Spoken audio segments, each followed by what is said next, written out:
Marjorie Daw by Thomas Bailey Aldrich. 1. Dr. Dillon to Edward Delaney, Esquire, at the Pines, near Rye, New Hampshire, August 8, 1872. My dear sir, I am happy to assure you that your anxiety is without reason. Fleming will be confined to the sofa for 3 or 4 weeks, and will have to be careful at first how he uses his leg. A fracture of this kind is always a tedious affair. Fortunately, the bone was very skillfully set by the surgeon who chanced to be in the drug-store where Fleming was brought after his fall, and I apprehend no permanent inconvenience from the accident. Fleming is doing perfectly well physically, but I must confess that the irritable and morbid state of mind into which he has fallen causes me a great deal of uneasiness. He is the last man in the world who ought to break his leg. You know how impetuous our friend is ordinarily. What a soul of restlessness and energy, never content unless he is rushing at some object, like a sportive bull at a red shawl, but amiable withal. He is no longer amiable. His temper has become something frightful. Miss Fanny Fleming came up from Newport, where the family are staying for the summer, to nurse him, but he packed her off the next morning in tears. He has a complete set of Balzac's works, 27 volumes, piled up near his sofa, to throw at Watkins whenever that exemplary serving man appears with his meals. Yesterday I very innocently brought Fleming a small basket of lemons. You know it was a strip of lemon peel on the curbstone that caused our friend's mischance. Well, he no sooner set his eyes upon those lemons than he fell into such a rage as I cannot adequately describe. This is only one of his moods, and the least distressing. At other times he sits with bowed head, regarding his splintered limb, silent, sullen, despairing. When this fit is on him, and it sometimes lasts all day, nothing can distract his melancholy. He refuses to eat, does not even read the newspapers. Books, except as projectiles for Watkins, have no charms for him. His state is truly pitiable. Now, if he were a poor man with a family depending on his daily labor, this irritability and despondency would be natural enough. But in a young fellow of 24, with plenty of money and seemingly not a care in the world, the thing is monstrous. If he continues to give way to his vagaries in this manner, he will end by bringing on an inflammation of the fibula. It was the fibula he broke. I am at my wit's end to know what to prescribe for him. I have anesthetics and lotions to make people sleep and to soothe pain, but I've no medicine that will make a man have a little common sense. That is beyond my skill. But maybe it is not beyond yours. You are Fleming's intimate friend, his fides Achates. Write to him frequently. Distract his mind, cheer him up, and prevent him from becoming a confirmed case of melancholia. Perhaps he has some important plans disarranged by his present confinement. If he has, you will know, and will know how to advise him judiciously. I trust your father finds the change beneficial?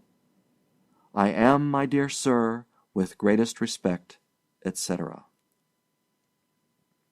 2. Edward Delaney to John Fleming, West 38th Street, New York, August 9th, 1872. My dear Jack, I had a line from Dillon this morning, and was rejoiced to learn that your hurt is not so bad as reported. Like a certain personage, you are not so black and blue as you are painted. Dillon will put you on your pins again in 2 to 3 weeks, if you will only have patience and follow his counsels. Did you get my note of last Wednesday? I was greatly troubled when I heard of the accident. I can imagine how tranquil and saintly you are, with your leg in a trough. It is deuced awkward, to be sure, just as we had promised ourselves a glorious month together at the seaside. But we must make the best of it. It is unfortunate, too, that my father's health renders it impossible for me to leave him. I think he has much improved. The sea air is his native element. But he still needs my arm to lean upon in his walks, and requires someone more careful than a servant to look after him. I cannot come to you, dear Jack, but I have hours of unemployed time on hand, and I will write you a whole post-office full of letters, if that will divert you. Heaven knows I haven't anything to write about. It isn't as if we were living at one of the beach houses.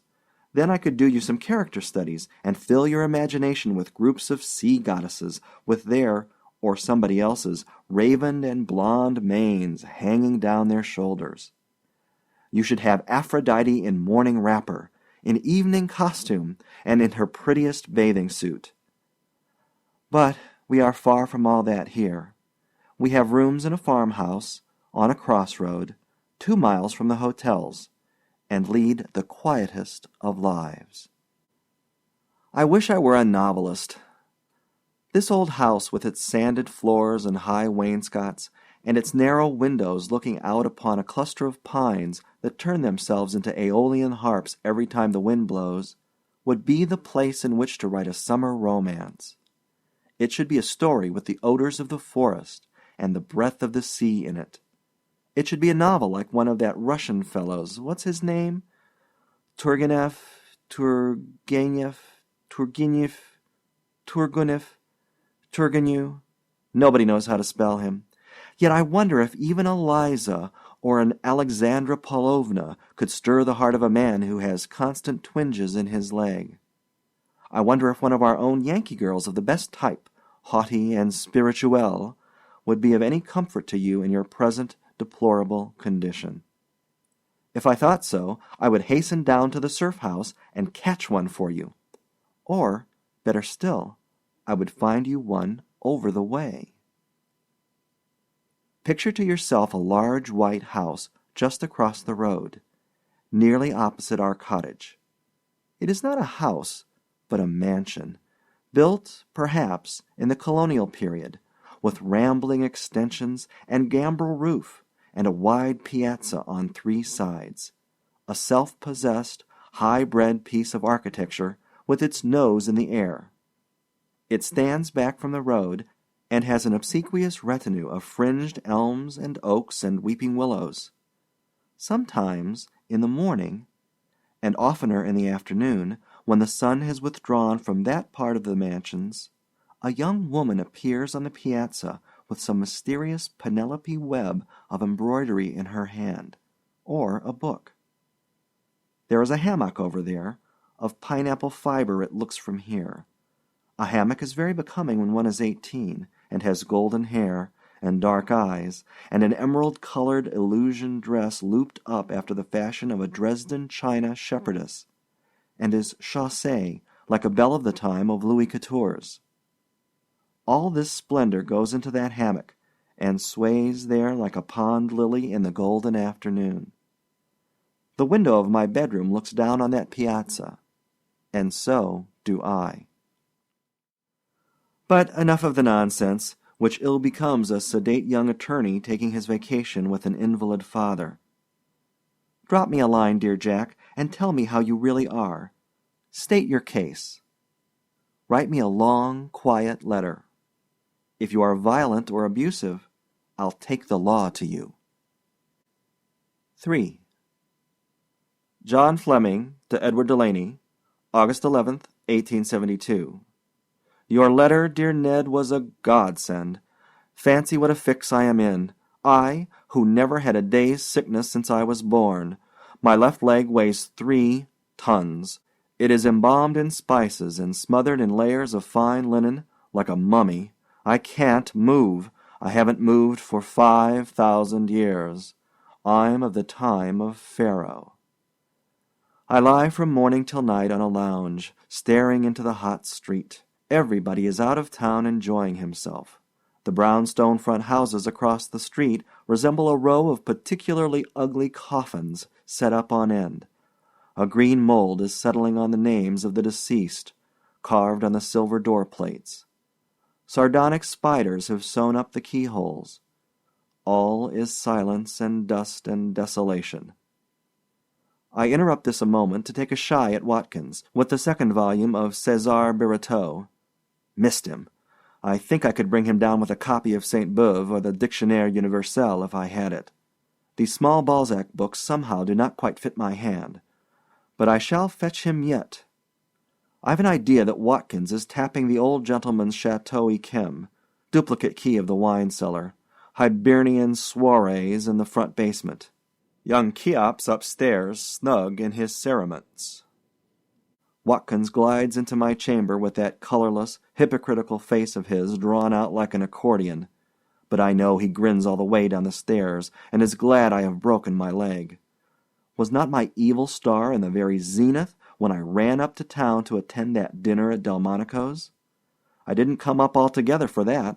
It was partly to buy Frank Livingston's roan mare, Margot, and now I shall not be able to sit in the saddle these 2 months. I'll send the mare down to you at the Pines. Is that the name of the place? Old Dillon fancies that I have something on my mind. He drives me wild with lemons. Lemons for a mind diseased. Nonsense, I am only as restless as the devil under this confinement, a thing I'm not used to. Take a man who has never had so much as a headache or a toothache in his life, strap one of his legs in a section of waterspout, keep him in a room in the city for weeks with the hot weather turned on, and then expect him to smile and purr and be happy? It is preposterous. I can't be cheerful or calm. Your letter is the first consoling thing I have had since my disaster 10 days ago. It really cheered me up for half an hour. Send me a screed, Ned, as often as you can, if you love me. Anything will do. Write me more about that little girl in the hammock. That was very pretty, all that about the Dresden china shepherdess and the pond lily. The imagery a little mixed, perhaps, but very pretty. I didn't suppose you had so much sentimental furniture in your upper story.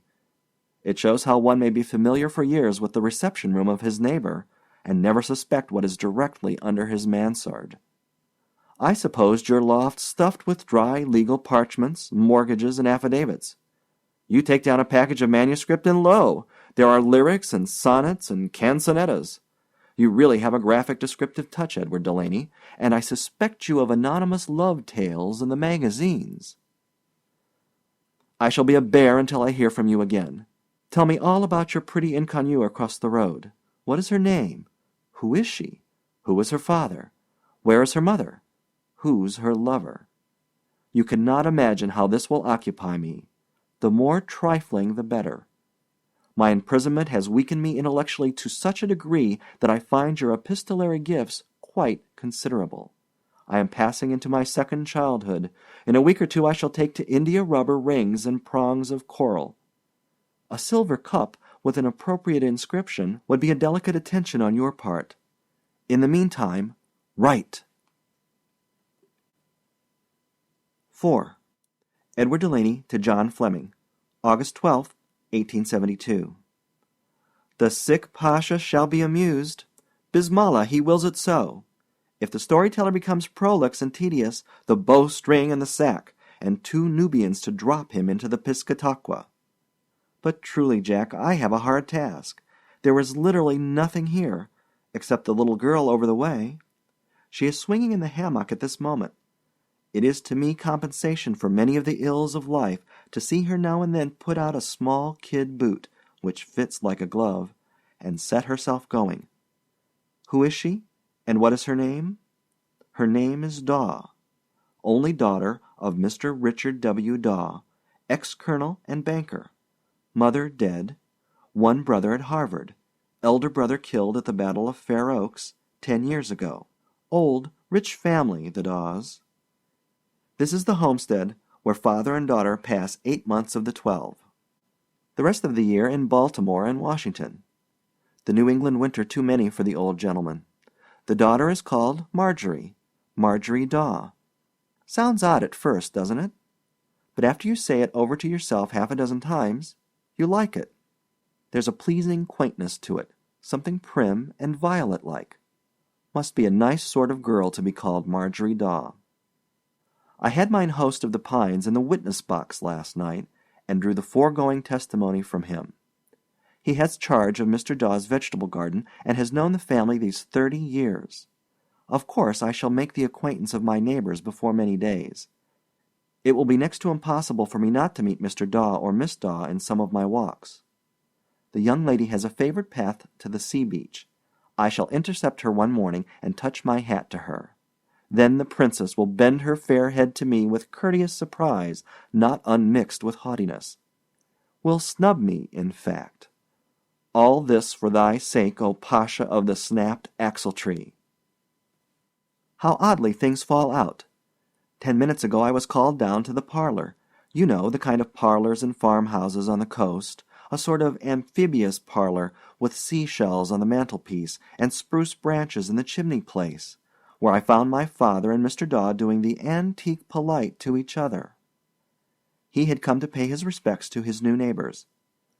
Mr. Daw is a tall, slim gentleman of about 45, with a florid face and snow-white mustache and side whiskers. Looks like Mr. Dombey, or as Mr. Dombey would have looked if he had served a few years in the British Army.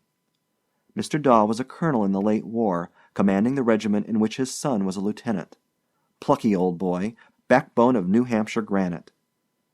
Before taking his leave, the colonel delivered himself of an invitation as if he were issuing a general order. Miss Daw has a few friends coming at 4 p.m. to play croquet on the lawn, parade ground, and have tea, cold rations, on the piazza. Will we honor them with our company, or be sent to the guardhouse? My father declines on the plea of ill health. My father's son bows with as much suavity as he knows, and accepts. In my next, I shall have something to tell you. I shall have seen the little beauty face to face. I have a presentiment, Jack, that this Daw is a rara avis. Keep up your spirits, my boy, until I write you another letter, and send me a long word how's your leg. 5. Edward Delaney to John Fleming. August 13th, 1872. The party, my dear Jack, was as dreary as possible. A lieutenant of the Navy, the rector of the Episcopal Church at Stillwater, and a society swell from Nahant. The lieutenant looked as if he had swallowed a couple of his buttons, and found the bullion rather indigestible. The rector was a pensive youth, of the Daffy-down-Dilly sort, and the swell from Nahant was a very weak tidal wave indeed. The women were much better, as they always are. The 2 Miss Kingsburys of Philadelphia, staying at the Seashell House, 2 bright and engaging girls. But Marjorie Daw! The company broke up soon after tea, and I remained to smoke a cigar with the colonel on the piazza. It was like seeing a picture to see Miss Marjorie hovering around the old soldier and doing 100 gracious little things for him. She brought the cigars and lighted the tapers with her own delicate fingers in the most enchanting fashion. As we sat there, she came and went in the summer twilight, and seemed, with her white dress and pale gold hair, like some lovely phantom that had sprung into existence out of the smoke wreaths. If she had melted into air, like the statue of Galatea in the play, I should have been more sorry than surprised. It was easy to perceive that the old colonel worshipped her and she him. I think the relation between an elderly father and a daughter just blooming into womanhood the most beautiful possible. There is in it a subtle sentiment that cannot exist in the case of mother and daughter, or that of son and mother. But this is getting into deep water. I sat with the Daws until 10:30, and saw the moon rise on the sea. The ocean, that had stretched motionless and black against the horizon, was changed by magic into a broken field of glittering ice, interspersed with marvelous silvery fjords. In the far distance the Isle of Shoals loomed up like a group of huge bergs drifting down on us. The polar regions in a June thaw. It was exceedingly fine. What did we talk about? We talked about the weather, and you. The weather has been disagreeable for several days past, and so have you. I glided from one topic to the other very naturally. I told my friends of your accident, how it had frustrated all our summer plans, and what our plans were. I played quite a spirited solo on the fibula. Then I described you. Or rather, I didn't. I spoke of your amiability, of your patience under this severe affliction, of your touching gratitude when Dillon brings you little presents of fruit, of your tenderness to your sister Fanny, whom you would not allow to stay in town to nurse you, and how you heroically sent her back to Newport, preferring to remain alone with Mary the cook and your man Watkins, to whom, by the way, you were devotedly attached. If you had been there, Jack, you wouldn't have known yourself. I should have excelled as a criminal lawyer if I had not turned my attention to a different branch of jurisprudence. Miss Marjorie asked all manner of leading questions concerning you. It did not occur to me then, but it struck me forcibly afterwards, that she evinced a singular interest in the conversation. When I got back to my room, I recalled how eagerly she leaned forward, with her full snowy throat in strong moonlight, listening to what I said. Positively, I think I made her like you. Miss Daw is a girl whom you would like immensely, I can tell you that. A beauty without affectation, a high and tender nature, if one can read the soul in the face. And the old colonel is a noble character, too. I am glad that the Daws are such pleasant people. The Pines is an isolated spot, and my resources are few. I fear I should have found life here somewhat monotonous before long, with no other society than that of my excellent sire. It is true, I might have made a target of the defenseless invalid, but I haven't a taste for artillery, moi. 6. John Fleming to Edward Delaney, August 17th, 1872. For a man who hasn't a taste of artillery, it occurs to me, my friend, you are keeping up a pretty lively fire on my inner works. But go on. Cynicism is a small brass field piece that eventually bursts and kills the artilleryman. You may abuse me as much as you like, and I'll not complain, for I don't know what I should do without your letters. They are curing me. I haven't hurled anything at Watkins since last Sunday, partly because I have grown more amiable under your teaching, and partly because Watkins captured my ammunition one night and carried it off to the library. He is rapidly losing the habit he had acquired of dodging whenever I rub my ear or make any slight motion with my right arm. He is still suggestive of the wine cellar, however. You may break, you may shatter Watkins if you will, but the scent of the redderer will hang around him still. Ned, that Miss Daw must be a charming person. I should certainly like her. I like her already. When you spoke in your first letter of seeing a young girl swinging in a hammock under your chamber window, I was somehow strangely drawn to her. I cannot account for it in the least. What you have subsequently written of Miss Daw has strengthened the impression. You seem to be describing a woman I have known in some previous state of existence, or dreamed of in this. Upon my word, if you were to send me her photograph, I believe I should recognize her at a glance. Her manner, that listening attitude, her traits of character, as you indicate them, the light hair and the dark eyes. They are all familiar things to me. Asked a lot of questions, did she? Curious about me? That is strange. You would laugh in your sleeve, you wretched old cynic, if you knew how I lie awake nights, with my gas turned down to a star, thinking of the Pines and the house across the road. How cool it must be down there. I long for the salt smell in the air. I picture the colonel smoking his cheroot on the piazza. I send you and Miss Daw off on afternoon rambles along the beach. Sometimes I let you stroll with her under the elms in the moonlight, for you are great friends by this time, I take it, and see each other every day. I know your ways and your manners. Then I fall into a truculent mood, and would like to destroy somebody. Have you noticed anything in the shape of a lover hanging around the Colonel Larrys and Penates? Does that lieutenant of the Horse Marines or that young Stillwater parson visit the house much? Not that I am pining for news of them, but any gossip of this kind would be in order. I wonder, Ned, you don't fall in love with Miss Daw. I am ripe to do it myself. Speaking of photographs, couldn't you manage to slip one of her carte de visite from her album? She must have an album, you know. And send it to me? I will return it before it could be missed. That's a good fellow. Did the mare arrive safe and sound? It will be a capital animal this autumn for Central Park. Oh, my leg? I forgot about my leg. It's better. 7. Edward Delaney to John Fleming, August 20th, 1872. You are correct in your surmises. I am on the most friendly terms with our neighbors. The colonel and my father smoke their afternoon cigar together in our sitting-room or on the piazza opposite, and I pass an hour or two of the day or the evening with the daughter.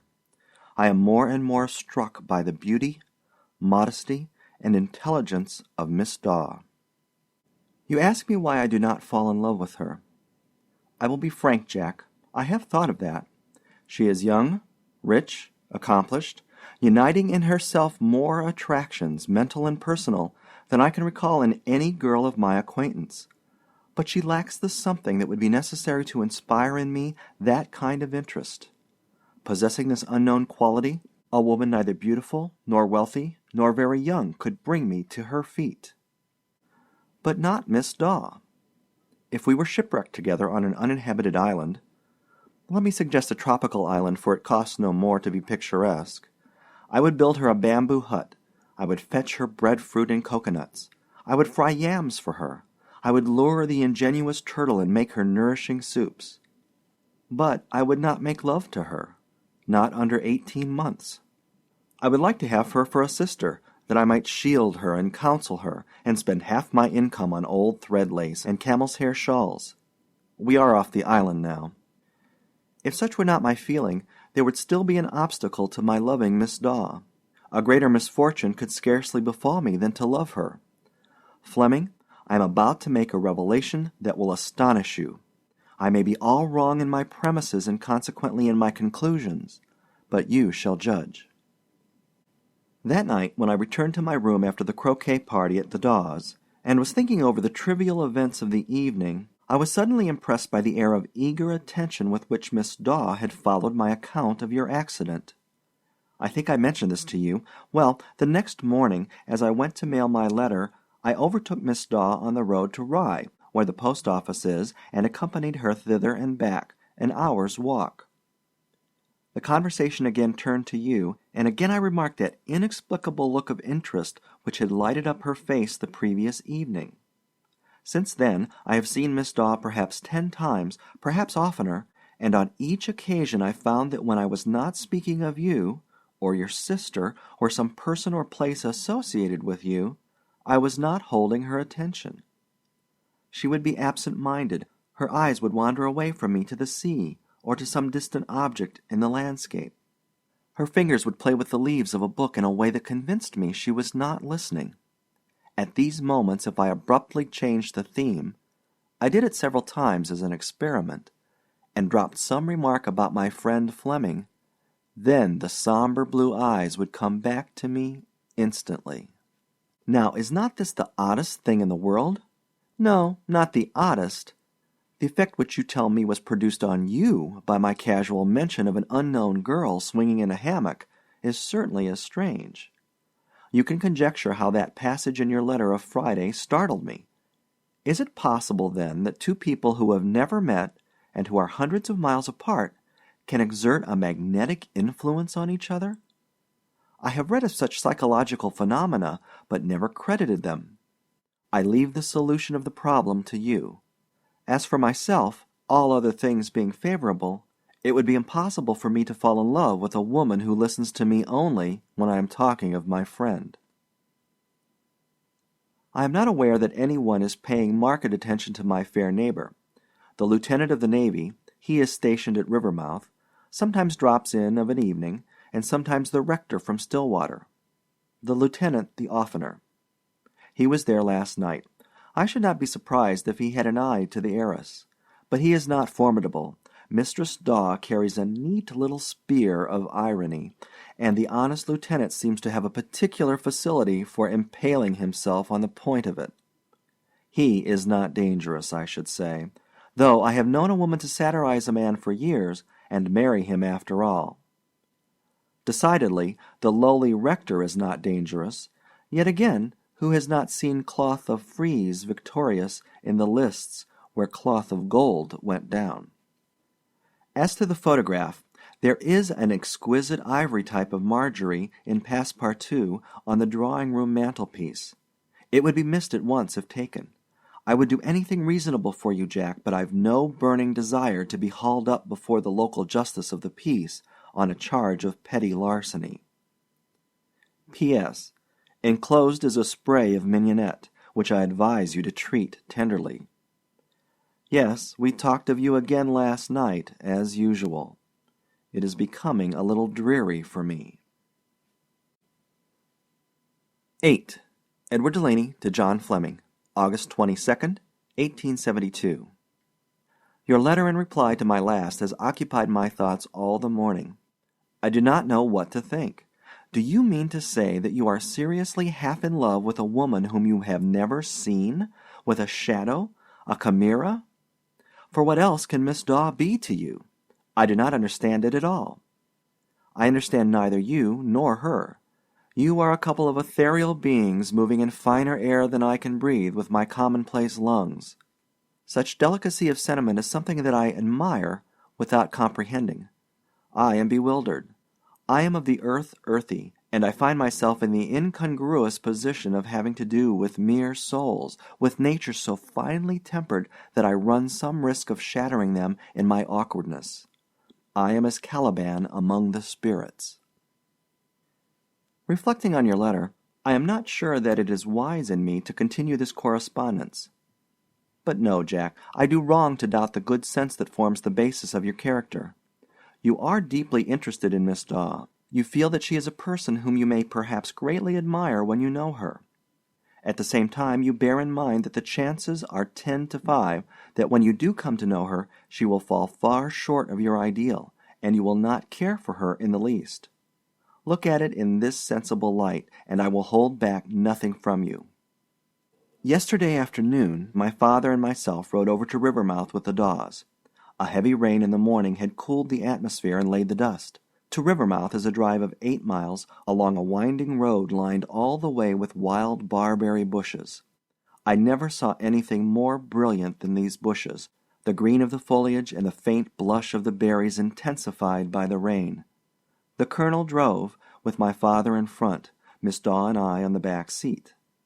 I resolved that for the first 5 miles your name should not pass my lips. I was amused by the artful attempts she made at the start to break through my reticence. Then a silence fell upon her, and then she became suddenly gay. That keenness which I enjoyed so much when it was exercised on the lieutenant was not so satisfactory directed against myself. Miss Daw has great sweetness of disposition, but she can be disagreeable. She is like the young lady in the rhyme, with the curl on her forehead. When she is good, she is very, very good, and when she is bad, she is horrid. I kept to my resolution, however, but on the return home I relented and talked of your mare. Miss Daw is going to try a side saddle on Margot some morning. The animal is a trifle too light for my weight. By the by, I nearly forgot to say that Miss Daw sat for a picture yesterday to a Rivermouth artist. If the negative turns out well, I am to have a copy. So our ends will be accomplished without crime. I wish, though, I could send you the ivory type in the drawing-room. It is cleverly colored, and would give you an idea of her hair and eyes, which of course the other will not. No, Jack, the spray of mignonette did not come from me.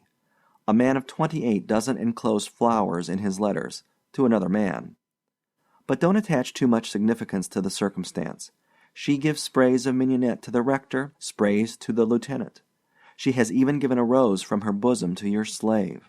It is her jocund nature to scatter flowers, like spring. If my letters sometimes read disjointedly, you must understand that I never finish one at a sitting, but write at intervals, when the mood is on me. The mood is not on me now. 9. Edward Delaney to John Fleming, August 23rd, 1872. I have just returned from the strangest interview with Marjorie. She has all but confessed to me her interest in you. But with what modesty and dignity! Her words elude my pen as I attempt to put them on paper. And indeed it was not so much what she said as her manner, and that I cannot reproduce. Perhaps it was of a piece with the strangeness of this whole business, that she should tacitly acknowledge to a third party the love she feels for a man she has never beheld. But I have lost, through your aid, the faculty of being surprised. I accept things as people do in dreams. Now that I am again in my room, it all appears like an illusion. The black masses of Rembrandtish shadow under the trees, the fireflies whirling in Pyrrhic dances among the shrubbery, the sea over there, Marjorie sitting on the hammock. It is past midnight, and I am too sleepy to write more. Thursday morning.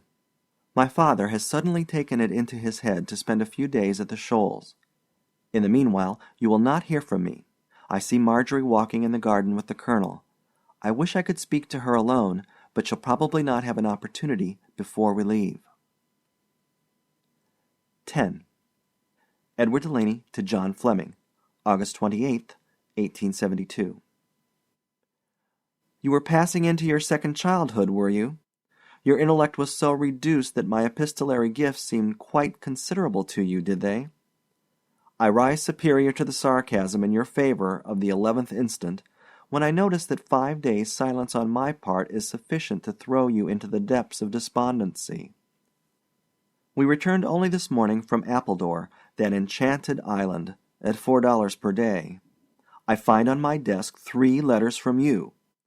Evidently there is no lingering doubt in your mind as to the pleasure I derive from your correspondence. These letters are undated, but in what I take to be the latest are 2 passages that require my consideration. You will pardon my candor, dear Fleming, but the conviction forces itself upon me that as your leg grows stronger, your head becomes weaker. You ask my advice on a certain point. I will give it.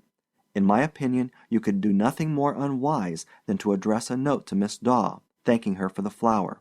It would, I am sure, offend her delicacy beyond pardon. She knows you only through me. You are to her an abstraction, a figure in a dream from which the faintest shock would awaken her. Of course, if you enclose a note to me and insist on its delivery, I shall deliver it, but I advise you not to do so. You say you are able, with the aid of a cane, to walk about your chamber, and that you propose to come to the Pines the instant Dillon thinks you strong enough to stand the journey. Again, I advise you not to. Do you not see that every hour you remain away, Marjorie's glamour deepens, and your influence over her increases? You will ruin everything by precipitancy. Wait until you are entirely recovered. In any case, do not come without giving me warning. I fear the effect of your abrupt advent here, under the circumstances. Miss Daw was evidently glad to see us back again, and gave me both hands in the frankest way. She stopped at the door a moment this afternoon in the carriage. She had been over to Rivermouth for her pictures. Unluckily, the photographer had spilt some acid on the plate, and she was obliged to give him another sitting. I have an intuition that something is troubling Marjorie. She had an abstracted air not usual with her. However, it may be only my fancy. I end this, leaving several things unsaid, to accompany my father on one of those long walks which are now his chief medicine, and mine. 11. Edward Delaney to John Fleming, August 29, 1872. I write in great haste to tell you what has taken place here since my letter of last night. I am in the utmost perplexity. Only one thing is plain. You must not dream of coming to the Pines. Marjorie has told her father everything. I saw her for a few minutes an hour ago in the garden, and, as near as I could gather from her confused statement, the facts are these. Lieutenant Bradley, that's the naval officer stationed at Rivermouth, has been paying court to Miss Daw for some time past, but not so much to her liking as to that of the colonel, who it seems is an old friend of the young gentleman's father. Yesterday, I knew she was in some trouble when she drove up to our gate. The colonel spoke to Marjorie of Bradley, urged his suit, I infer. Marjorie expressed her dislike for the lieutenant with characteristic frankness, and finally confessed to her father. Well, I really do not know what she confessed. It must have been the vaguest of confessions, and must have sufficiently puzzled the colonel. At any rate, it exasperated him. I suppose I am implicated in the matter, and that the colonel feels bitterly towards me. I do not see why. I have carried no messages between you and Miss Daw. I have behaved with the greatest discretion. I can find no flaw anywhere in my proceeding. I do not see that anybody has done anything, except the colonel himself. It is probable, nevertheless, that the friendly relations between the 2 houses will be broken off. A plague of both your houses, say you. I will keep you informed as well as I can of what occurs over the way. We shall remain here until the 2nd week in September. Stay where you are, or at all events, do not dream of joining me. Colonel Daw is sitting on the piazza looking rather wicked. I have not seen Marjorie since I parted with her in the garden. 12. Edward Delaney to Thomas Dillon, M.D., Madison Square, New York, August 30th, 1872. My dear Doctor, if you have any influence over Fleming, I beg of you to exert it to prevent his coming to this place at present. There are circumstances which I will explain to you before long that make it of the first importance that he should not come into this neighborhood. His appearance here, I speak advisedly, would be disastrous to him. In urging him to remain in New York or to go to some inland resort, you will be doing him and me a real service. Of course you will not mention my name in this connection. You know me well enough, my dear Doctor, to be assured that, in begging your secret cooperation, I have reasons that will meet your entire approval when they are made plain to you. We shall return to town on the 15th of next month, and my first duty will be to present myself at your hospitable door and satisfy your curiosity, if I have excited it. My father, I am glad to state, has so greatly improved that he can no longer be regarded as an invalid. With great esteem, I am, etc., etc. 13. Edward Delaney to John Fleming, August 31st, 1872. Your letter announcing your mad determination to come here has just reached me. I beseech you to reflect a moment. The step would be fatal to your interests and hers. You would furnish just cause for irritation to R.W.D., and, though he loves Marjorie devotedly, he is capable of going to any lengths if opposed. You would not like, I am convinced, to be the means of causing him to treat her with severity. That would be the result of your presence at the Pines at this juncture. I am annoyed to be obliged to point out these things to you. We are on very delicate ground, Jack. The situation is critical, and the slightest mistake in a move would cost us the game. If you consider it worth the winning, be patient. Trust a little to my sagacity. Wait and see what happens. Moreover, I understand from Dillon that you are in no condition to take so long a journey. He thinks the air of the coast would be the worst thing possible for you, that you ought to go inland, if anywhere. Be advised by me, be advised by Dillon. 14.